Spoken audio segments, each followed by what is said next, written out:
Sejam todos bem-vindos. Vamos começar então mais uma aula de matemática. Eu pedi que vocês separassem algumas questões e essas questões serão comentadas a partir de agora. Começa então com a questão número 42 da lista de funções. A questão diz o seguinte: descubra a lei de correspondência que relaciona y com x em cada uma das tabelas abaixo. Começamos então pelo item A, onde nós temos essa tabela. Veja que nós temos uma correspondência entre elementos x e elemento y.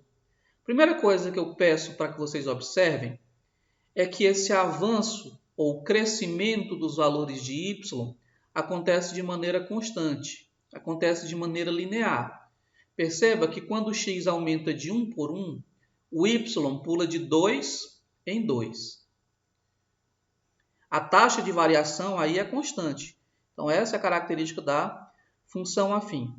E como é a mesma fórmula da função afim? Ora, a fórmula é dada por f de x igual a ax mais b, onde esse a ele expressa justamente a taxa de variação. A taxa de crescimento é de 2 unidades em y a cada 1 unidade em x. Portanto, a nossa taxa de crescimento, nesse caso, é igual a 2, porque sempre eu tenho um acréscimo de 2 em 2. Ficou claro isso? Então, vamos agora reorganizar a nossa função. Ela não é mais só ax mais b, ela é mais detalhada agora. Ela é 2x mais b.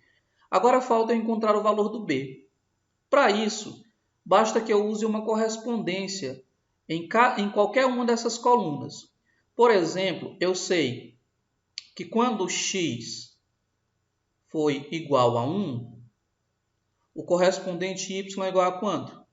Não é igual a 5. Você tem que o f de 1 vale 5. Aí você substitui aqui, ó. O f de 1 vale 5. Mais o f de 1, calculado substituindo, dá 2 vezes 1 mais b. Esse é o f de 1, que deverá ser 5. Resolvendo essa equação, 2 vezes 1 é 2, mais b igual a 5. Vamos lá. 2 mais b é igual a 5. Quanto é o b? Ora, o b é 3. O y é dado por ax mais b, onde o a, calculamos, é 2 e o b vale 3. Pronto, a fórmula é essa. Pode fazer o teste em qualquer uma das colunas que nós chegamos na mesma resposta. Vamos agora para o item B. O item B eu vou fazer um pouquinho mais rápido, porque é exatamente a mesma coisa. Então, vamos lá. O crescimento. O crescimento no x é de 1 em 1. O que acontece na tabela 2, quando eu tenho essa variação lá no eixo y, lá na linha do y? 3, 2, 1, 0, menos 1 e menos 2. Não está crescendo, está decrescendo. Então, a taxa de variação aí também é constante. E ela é constante igual a menos 1. Porque a cada unidade de x diminui uma unidade de y. Então, essa queda de uma unidade é expresso como a taxa de variação da função linear, da função afim, que nesse caso é menos 1. Agora, eu tenho que a minha função é f de x, não é mais ax mais b, fica mais detalhada, né? Fica menos x mais b. Agora você usa um ponto. Por exemplo, você sabe que para x igual a 7, o seu y, ou f de x, é igual a 3. Segue daí, então, que eu substituo, né? O f de 7 deverá ser 3. Mais o f de 7, lá na formulinha, fica menos 7 mais b, que por sua vez é igual a 3. Isolando o b, fico então com 3, o menos 7 vai mais 7, fico com o nosso b igual a 10. A conclusão do item B é que a fórmula é y igual a A, que é quanto A? Menos 1, né? Portanto, fica menos x. Mais B. O B é quanto? O B é 10. Portanto, a fórmula é essa. Tá? Vai valer para toda essa tabelinha aqui. Cadê? Para toda essa tabelinha aqui. Vamos agora para o item C. Nós não vamos poder raciocinar da mesma maneira no item C, porque no item C a taxa de crescimento não é constante. Perceba que, por exemplo, em cima eu ando de 1 em 1. Então, quando eu aumento do 10 para o 7, eu aumentei 3. Quando eu aumento do 19 para o 26, já está no acréscimo de 9. Então, o crescimento aqui não é constante. Tá? Então, se o crescimento não é constante, não poderá ser mais uma função do tipo ax mais b. Tenho que procurar aqui uma outra forma. Vamos aqui pelo raciocínio lógico matemático. Vamos tentar enxergar esse 10 aqui a partir do 3. Enxergar o 17 a partir do 14. Bom, já consigo enxergar aqui. Você já conseguiu também aí? Vamos lá.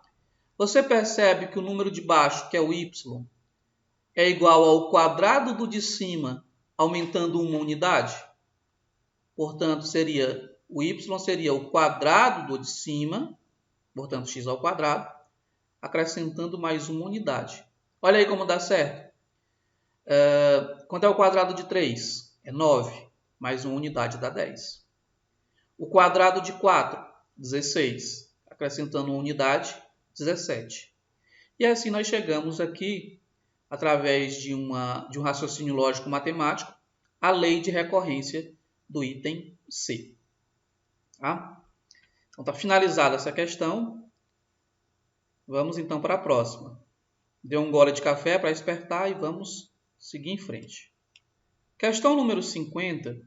Você vai precisar aqui ter conhecimento da fórmula da área do trapézio. Vocês observam que existe uma correspondência entre a área do trapézio e essas medidas x colocadas aqui. Então, em um trapézio, nós temos alguns segmentos, como já foi comentado aqui. Cadê o cursor? Aqui.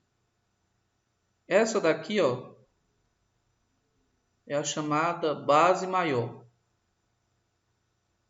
Tá? Muitas vezes é indicada como sendo um B maiúsculo, base maior. Essa daqui é a base menor, chamada de Bzinho. E aqui nós temos a altura, em geral indicada por H. A área do trapézio, vamos colocar aqui, AT, é dado pela fórmula base maior mais base menor vezes a altura sobre 2. Isso aqui é para você matar a saudade do nono ano. Você deve ter estudado isso aqui. A área das figuras planas. Então, o que eu noto? É que a área depende de x. Portanto, eu posso dizer que a área é um A de x. A base maior é x mais 4. Mas aí eu tenho que somar com a base menor. Quanto é que é a base menor? É x mais 2. Tudo isso eu tenho que multiplicar por quem? Pela altura, que é x. E pego isso e divido por 2. Portanto, a nossa área em função de x é dada por... lá no numerador nós temos uma soma, não é multiplicação aí, é soma. Tá? Então, x mais x dá 2x. 4 mais 2, 6. Isso sim é que vai multiplicar o x que está lá fora. E aí eu divido por 2. Então, a nossa área que depende de x é dada então. Agora vamos lá. Aplicar distributividade, né? Eu já ouvi alunos chamar isso aqui de lei do chuveirinho. 2x vezes x dá 2x ao quadrado. Somado com 6 vezes x, 6x. Sobre 2. Para terminar essa questão, eu ainda estou observando que o numerador pode ser dividido por 2. Então, eu coloco ele como sendo um fator comum, que eu posso colocar em evidência. Eu vou colocar em evidência o 2, tá bom? Então, vamos lá. 2x ao quadrado dividido por 2. Fica só x ao quadrado. Mais 6x dividido por 2. Fica 3x. Tudo isso sobre 2. Como aqui nós temos produto no numerador e temos uma divisão no denominador, essas operações são inversas, elas se cancelam quando tem a mesma razão. Portanto, esse 2 eu posso cancelar com esse 2. E o resultado final é a função a de x igual a x ao quadrado mais 3x, dá uma função de segundo grau, né? Durante um experimento, um pesquisador concluiu que determinada colônia de bactérias cresce segundo a função. A função é essa, ó, n igual a 2 elevado a t mais 4. Esse n representa o número de bactérias e o t representa o tempo em horas. Então, a função aqui, a função n de t igual a 2 elevado a t mais 4, calcula o número de bactérias n em função da quantidade de horas t. Letra A diz o seguinte: qual o número inicial de bactérias nessa colônia? Bom, o número inicial é quando não se passou nenhuma hora. É quando t é igual a 0. Esse número é o n de 0. N de 0 é 2 elevado a 0, que é o t, né? Estamos usando aquela formulinha, mais 4. Bom, n de 0 é igual a 2 elevado a 4. E 2 elevado a 4 é 2 vezes 2 vezes 2 vezes 2, que é igual a 16 bactérias. Quer dizer, começou com 16 bactérias o experimento. Vamos para o item B. Qual o número de bactérias após 2 horas e depois após 6 horas? Após 2 horas é o n de 2. Bom, o n de 2 é 2 elevado a 2, que é o t, mais 4. Dá 2 elevado a 6. 2 elevado a 6 é igual a 64. Basta fazer a conta do 2 multiplicado por ele mesmo 6 vezes. Vamos agora fazer o n de 6, porque eu quero saber quantas bactérias tem após 6 horas. É o n de 6, tá? Então, a formulinha é 2 elevado a t, que é 6, mais 4. Bom, 2 elevado a 6 mais 4 é 2 elevado a 10. 2 elevado a 10, pode fazer as contas, que dá 1024. Então, foi respondido também o item B. Vamos agora para o item C. As grandezas número de bactérias, que é N,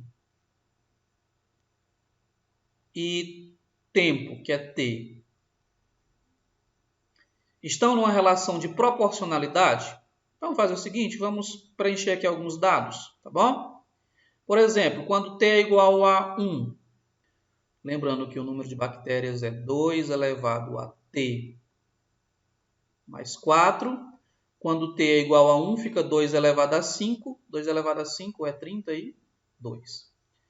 Quando o T é igual a 2, 2 elevado a 2 mais 4 é 2 elevado a 6, que é 64. Quando o T é igual a 3, que é 3 horas, dá 2 elevado a 3 mais 4 é 7. 2 elevado a 7 é 128.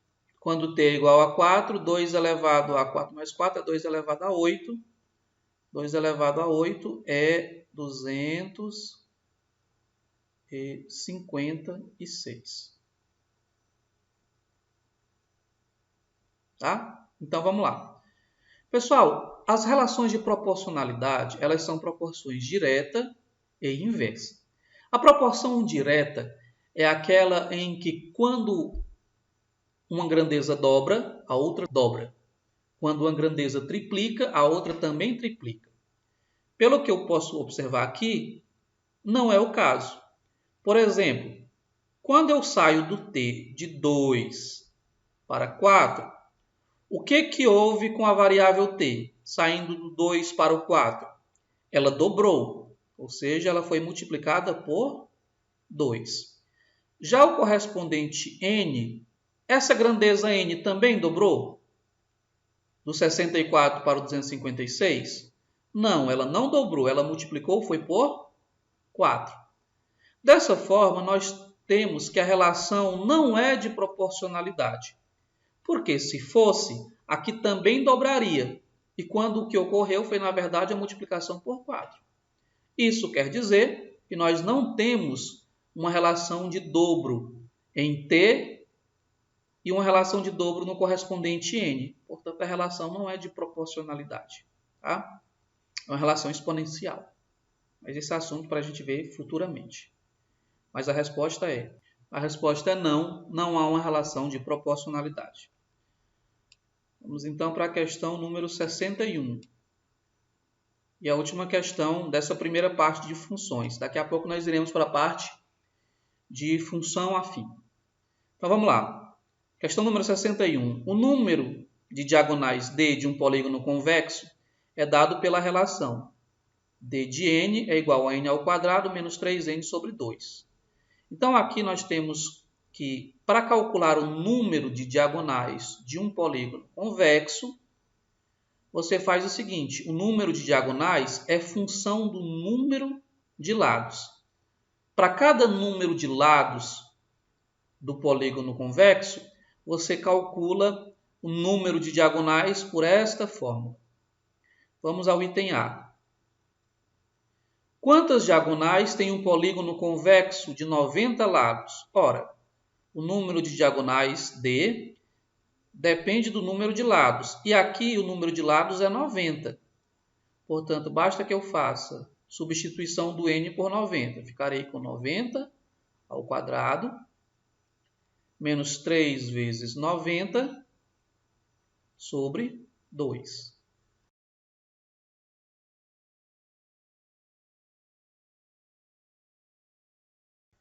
Vamos então para a resolução do item B. No item B, eu quero saber qual é o número de lados, portanto, eu quero saber qual é o n, de modo que o d de n, que é o número de diagonais, tem o valor de 170. Mas d de n é dado pela fórmula n ao quadrado menos 3n sobre 2. Esse d de n aqui é que, de acordo com o item B, deverá ser igual a 170. Portanto, aqui nós teremos que resolver esta equação para encontrar o número de lados correspondentes a 170 diagonais. Então, resolvendo aquela equação, eu jogo 2 para lá multiplicando. Ficarei com n ao quadrado menos 3n igual a 2 vezes 170. 2 vezes 170 dá igual a 340, né, pessoal? Então, n ao quadrado menos 3n. Esse menos 340 que eu acabei de calcular, eu jogo para o primeiro membro.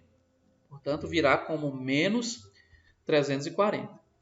E aqui chegou uma parte em que você domina, porque é um assunto que foi visto lá no seu nono ano do ensino fundamental. Trata-se, então, de uma equação do segundo grau, a variável n. Então, você utiliza aqui a famosa fórmula de Bhaskara, onde primeiro você calcula o delta, que é o discriminante B2, menos 4AC.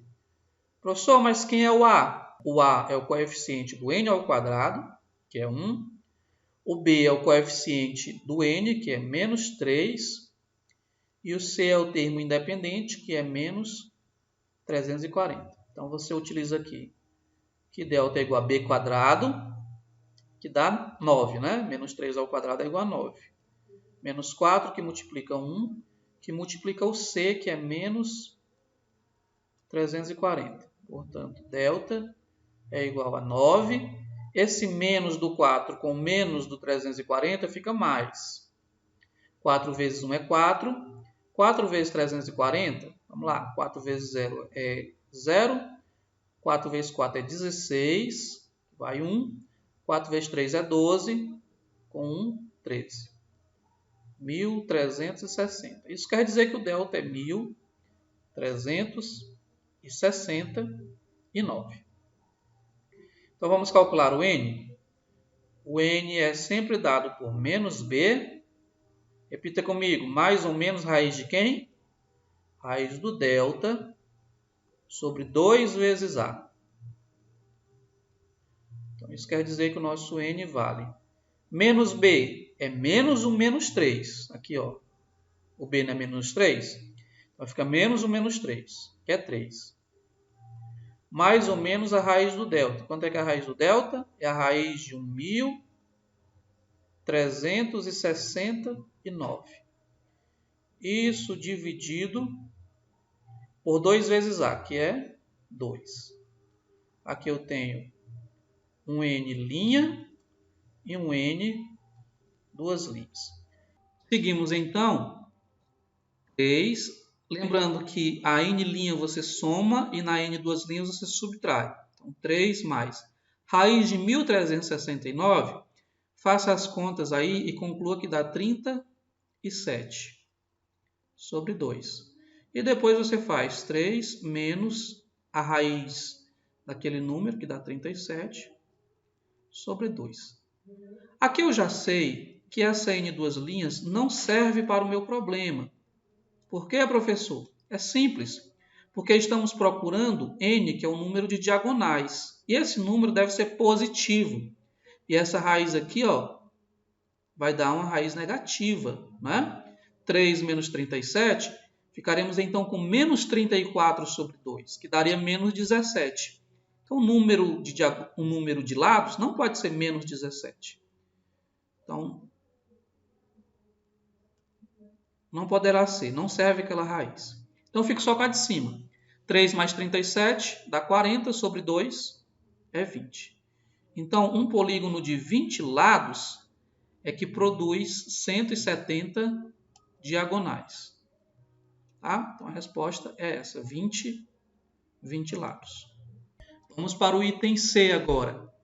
Qual é o polígono cujo número de diagonais é o dobro do número de lados? Então, eu imponho isso. Ó. Número de diagonais, né, d de n, que é dado pela fórmula n ao quadrado menos 3n sobre 2.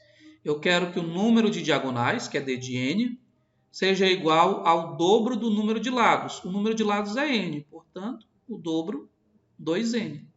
Então, eu quero que essa condição seja satisfeita. Repito, o número de diagonais, está aqui, deve ser igual ao dobro do número de lados. É isso que pede a questão. Então, quero saber qual é o nome do polígono que satisfaz essa condição. Então, resolvo novamente essa equação. Vou repetir o n ao quadrado menos 3n, que está no numerador. E vou passar esse 2 que está dividindo para lá multiplicando. Vai ficar 2 vezes 2n, que é igual a 4n. Então, n ao quadrado menos 3n. Esse 4 passa lá para o outro lado, menos 4. Menos 4n. E não ficou nada no segundo membro. Portanto, a equação aqui é n ao quadrado menos 7n igual a 0. É claro que você pode resolver essa equação pela fórmula de Bhaskara, fazendo todo aquele processo que eu já fiz. Porém, como essa equação é incompleta, é usual nós usarmos a fatoração para buscar um caminho mais curto. Então, eu observo que o n é fator comum, eu coloco ele em evidência. E aí eu divido cada um desses termos por n. Então, n ao quadrado dividido por n fica só n. 7n dividido por n fica só 7. Este produto é igual a 0. Pessoal, vamos pensar um pouquinho comigo.